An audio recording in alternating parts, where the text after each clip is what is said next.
wabarakatuh. Pada video kali ini saya akan membahas materi tentang pengenalan kredit dan analisis. Langsung saja kita masuk pada pembahasan pertama, yaitu pengertian kredit.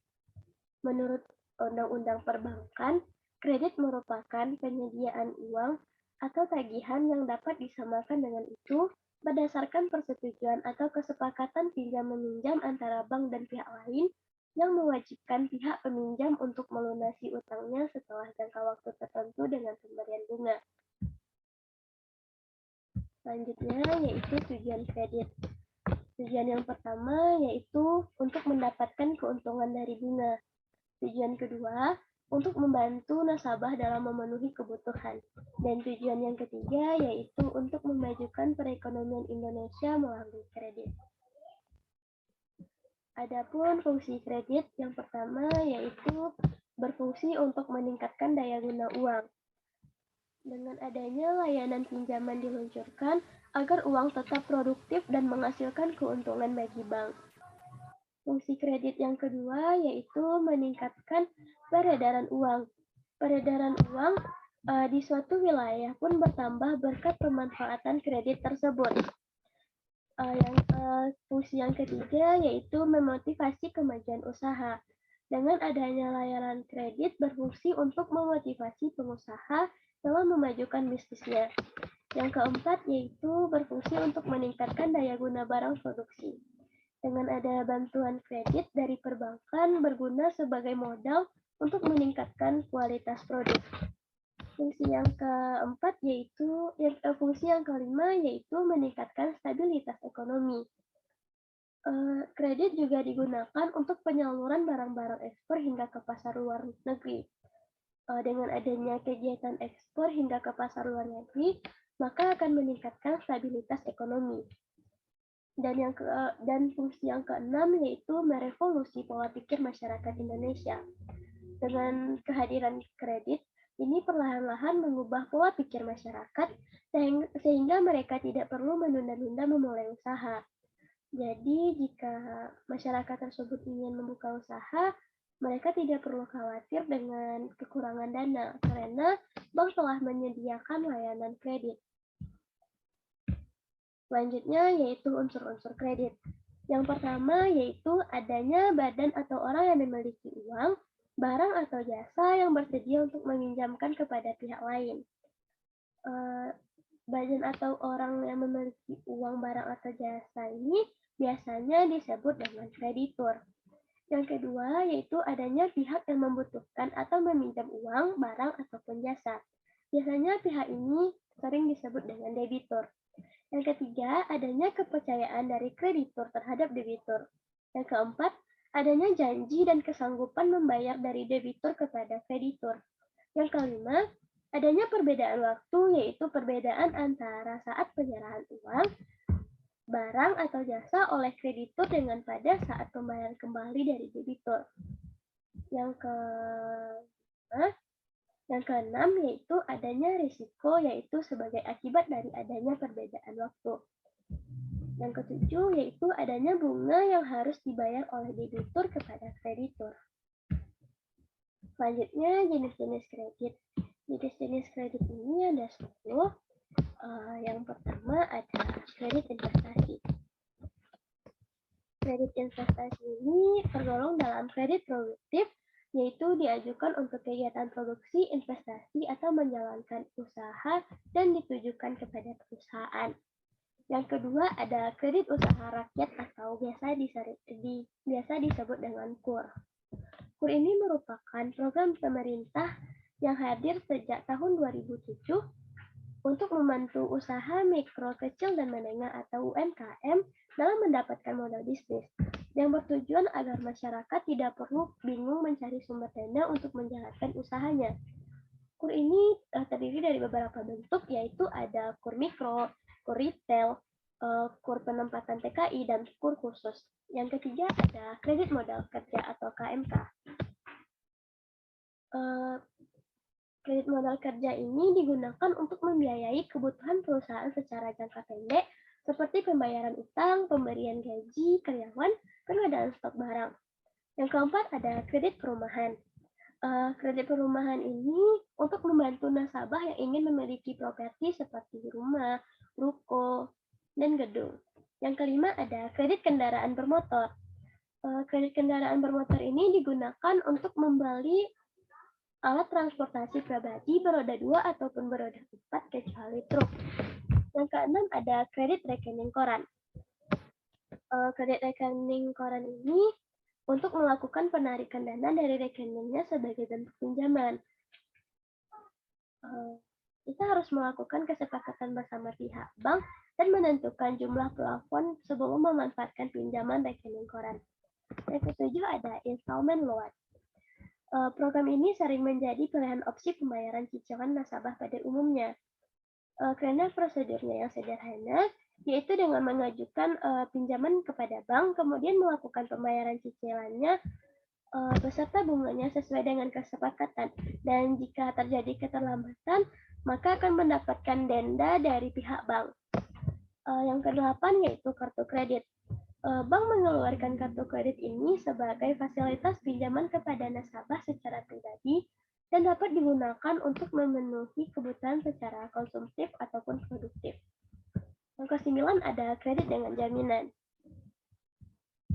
Kredit dengan jaminan ini mengharuskan kita untuk menyediakan jaminan berupa deposito, properti, kendaraan, aset atau barang berharga lainnya.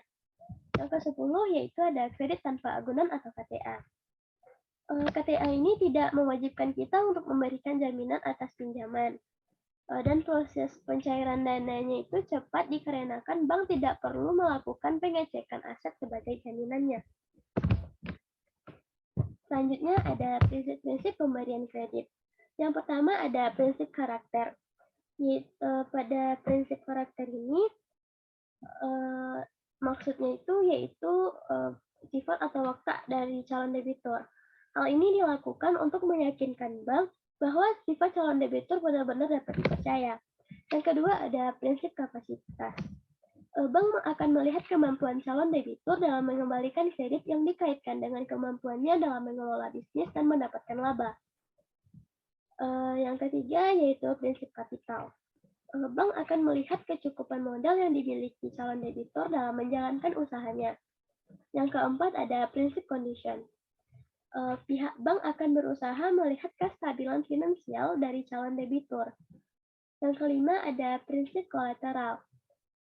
Bank akan melihat berupa jaminan fisik maupun non-fisik yang diberikan oleh calon debitur.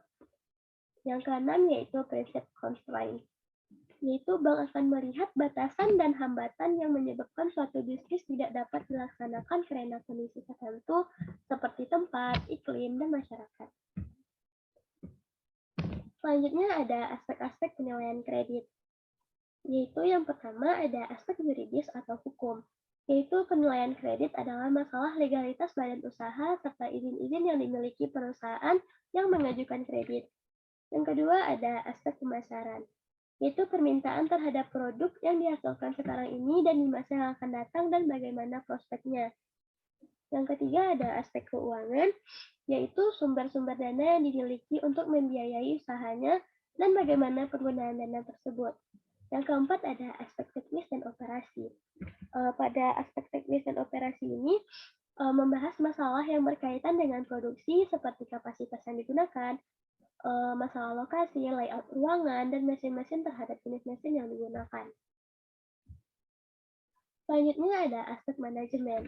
Aspek manajemen ini digunakan untuk menilai struktur organisasi suatu perusahaan, sumber daya manusia yang dimiliki, serta latar belakang pengalaman dari sumber daya manusianya. Selanjutnya ada aspek sosial ekonomi. Pada aspek sosial ekonomi ini menganalisis dampak terhadap perekonomian dan masyarakat umum. Dan yang terakhir ada aspek AMDAL. Pada aspek AMDAL ini menyangkut analisis terhadap lingkungan baik darat, air, atau udara jika proyek atau usaha itu dijalankan. Selanjutnya ada prosedur pemberian kredit, yaitu yang pertama dengan mengajukan berkas-berkas. Yang kedua, mengajukan proposal kredit, lalu dilakukannya pemeriksaan berkas-berkas. Setelah pemeriksaan berkas-berkas itu dilakukan, maka dilakukan wawancara tahap 1. Setelah adanya wawancara tahap 1, maka pihak bank akan melakukan survei ke lapangan atau biasa juga disebut dengan on the spot. Lalu setelah itu akan dilakukan wawancara tahap 2. Setelah melakukan wawancara tahap 2, akan dilakukannya penilaian dan analisis kebutuhan modal. Lalu setelah melakukan penilaian, maka akan dilakukan keputusan kredit. Ketika telah disepakati, maka akan dilakukannya penandatanganan akad kredit atau perjanjian lainnya. Setelah itu, adanya realisasi kredit. Setelah realisasi kredit, maka akan bisa dana tersebut disalurkan atau dilakukan penarikan. Dan yang terakhir itu penilaian kredit. Selanjutnya ada kredit macet. Kredit macet ini merupakan piutang yang tak tertagih atau kredit yang mempunyai kriteria kurang lancar, diragukan karena mengalami kesulitan pelunasan akibat adanya faktor-faktor tertentu. Penyebab kredit macet ini ada dua. Yang pertama dipengaruhi oleh faktor internal dan yang kedua ada faktor eksternal. Jika kita lihat dari faktor internalnya, penyebab kredit macet ini yaitu yang pertama adanya kebijakan perkreditan yang ekspansif. Yang kedua, menyimpang dalam pelaksanaan prosedur perkreditan. Yang ketiga, itikat kurang baik dari pemilik, pengurus, atau pengawas bank. Dan yang keempat, yaitu lemahnya sistem informasi kredit macet. Yang kedua ada faktor eksternal. Pada faktor eksternal ini, penyebab kredit macet itu yaitu yang pertama adanya kegagalan usaha debitur. Yang kedua, pemanfaatan iklim persaingan perbankan yang tidak sehat oleh debitur. Dan yang ketiga, menurunnya kegiatan ekonomi dan tingginya suku bunga kredit. Lalu dengan adanya kredit yang macet tersebut, maka penyelesaian untuk kredit macet ini yang pertama yaitu penataan kembali atau reconditioning. Pada penataan kembali ini, pihak bank akan mengubah kondisi kredit untuk meringankan beban debitur. Penyelesaian yang kedua yaitu persyaratan kembali atau restructuring, yaitu mengubah syarat peminjaman. Yang ketiga, penyelesaian yang ketiga yaitu penjadwalan kembali atau rescheduling, yaitu pihak bank akan menyesuaikan kembali tenor pinjaman.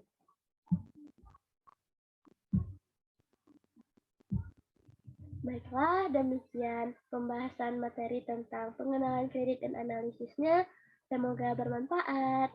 See you, bye-bye. Assalamualaikum warahmatullahi wabarakatuh.